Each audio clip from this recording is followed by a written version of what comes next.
Alright, what's going on, guys? Sweetle My Deedle here. Back with another video. We're gonna actually do a little series, kind of a beginner tutorial series. So this is just part one of maybe 4 or 5, depending on how many videos I want to upload here. But we're gonna be covering a lot of things.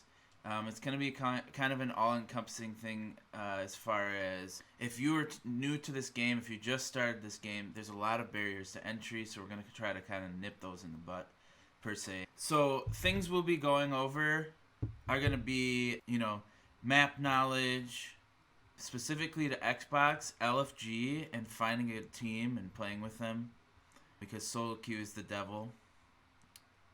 Attachments and scents, terrace hunt for aim training, and maybe a few other ones. We'll see later in the series if we've covered it all, but those are basically the 4 ones that I want to touch on. Kind of subjects that I want to touch on. So this first one is going to be, we're going to be doing attachments and scents. So I think this is a good place to start for new people, because a lot of characters, it's very overwhelming at first. There's a lot of attachments, there's a lot of settings that you have to go through. So there's a lot of things in this game that are really tough to kind of wrap your head around. So I'm going to try to make it a little easier for you. So first of all, sensitivity is what we'll do initially. I want to start by saying sensitivity and attachments actually are both personal preference. You can decide what you'd like to use ultimately, but these are just my suggestions. Okay, so first of all, if you go to your controls, there will be 3 things that you really want to worry about.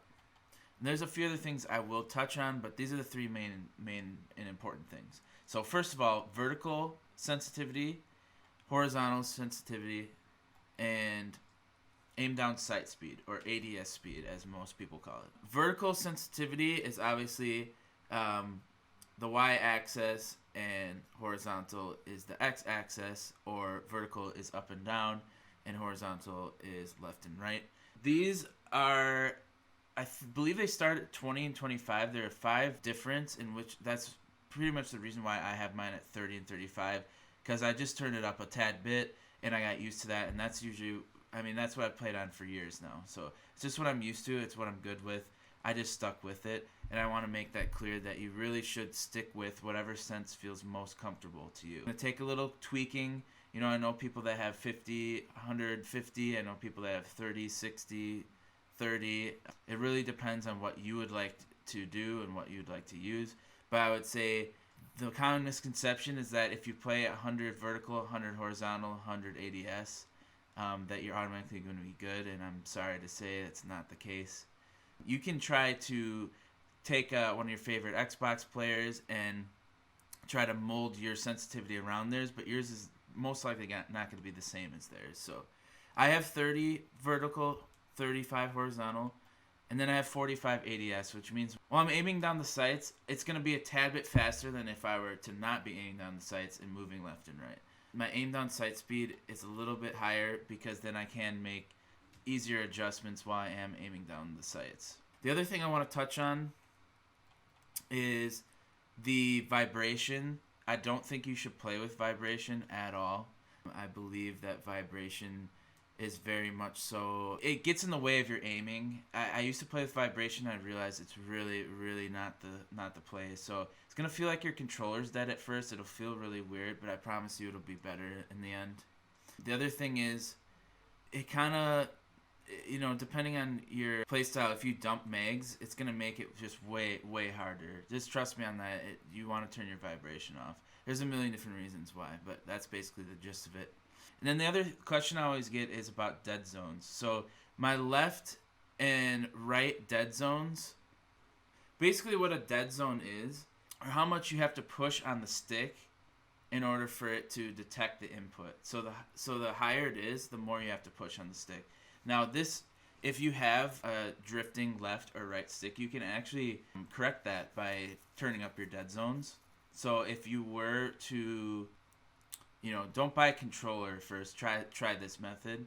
But what I've learned about dead zones is they go up by 5s. So if you have a 6 dead zone, you're still going to be considered a 5 dead zone. If you have an 8 or a 9 dead zone, it's going to round you up to 10. Right now I have a 10 because I do have left stick drift, and it actually completely eradicated it.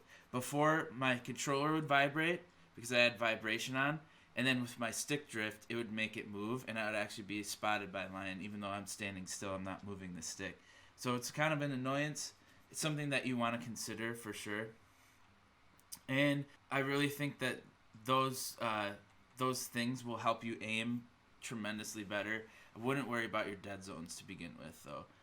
Very much so, not an arbitrary thing, but a last second thought. The other thing I wanted to talk about was attachments.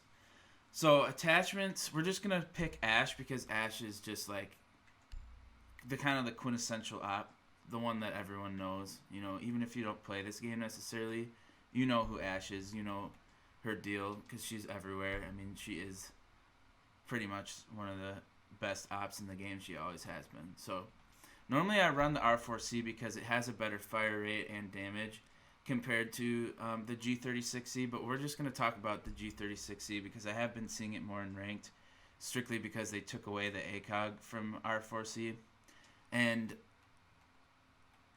it just has more attachments. It'll just be easier to show you guys the specifics. So we have 4 attachments for sights. We have red dot, holo, or holographic, reflex, and ACOG.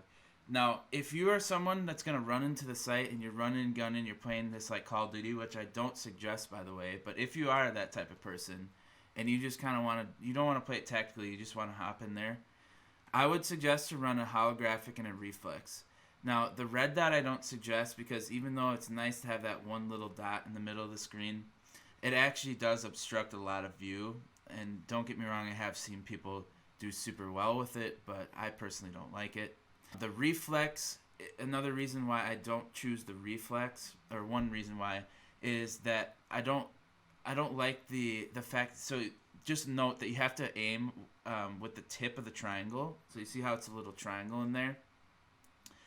The idea of that is to aim at the tip, not in the middle, which ends up, you know, I have to aim lower in that case, and it ends up just getting me a lot more neck shots than I would prefer. So that's why I end up using the holographic. The holographic has a big circle with a little tiny circle in the middle, so you kind of still get that red dot feel, but you can trap their body, so to speak, in the outer circle. And just for me, like visualization wise, I think it's easier to aim that way. I can trap their head, and I can start at their head and end at their head, and you know, it's all about headshots. One shot kill in this game if you hit them in the head. So if you're aggressive, I suggest the kind of the one-time sights, if you will.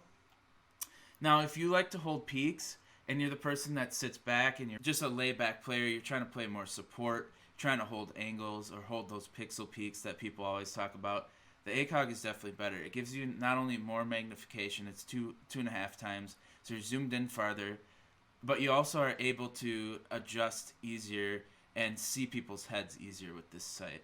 It's just naturally easier. At first, it won't feel like that, but I promise you, once you get into the game, it will be much easier to get headshots with the ACOG. The next thing is grips. I think vertical grip and angle grip, those are both good options. Which one you're going to pick is going to depend on how you play. So if you're the one holding those peaks like I was talking about just before this, and you're that support role, you might want to play vertical over angle grip. The vertical, what it does is it takes your recoil pattern and really helps the vertical recoil. As you can see, those lines, the bottom right has a recoil pattern infographic. There's a little silhouette with, you know, a blue, yellow, orange, red line, etc. So those, basically what those are like the vertical recoil, but the distance in between each bullet as it shoots. So the tighter the recoil pattern, the tighter those lines are, the better the recoil will be, or the easier it will be to control. So as you can see, the vertical makes it a pretty tight pattern. When you switch over to the angle, you can see a lot of space in between.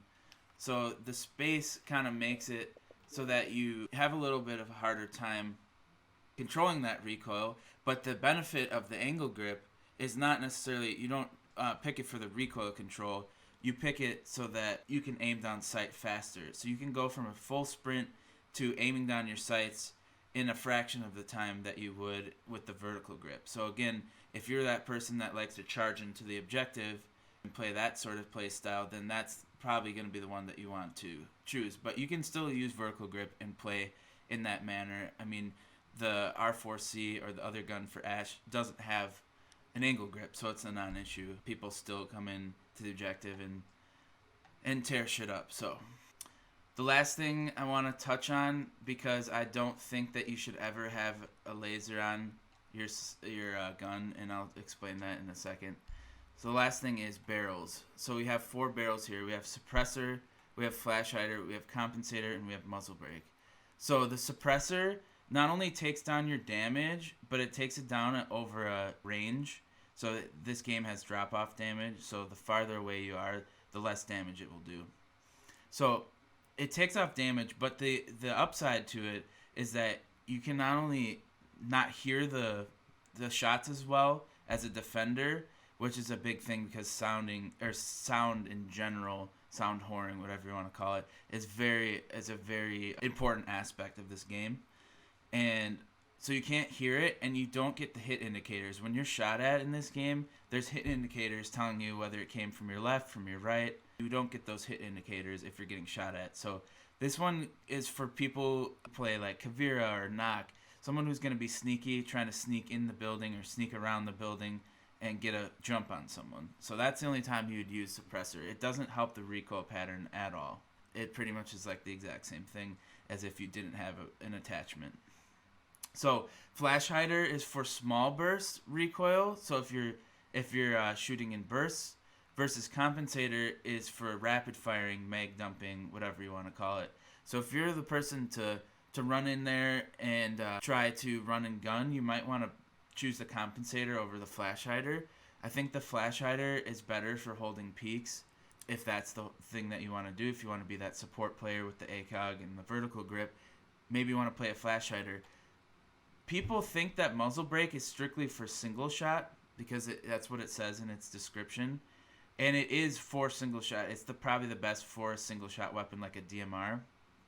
But something that I've found, and they've tested it in other YouTube videos and stuff, is that the muzzle brake actually provides for better vertical recoil reduction.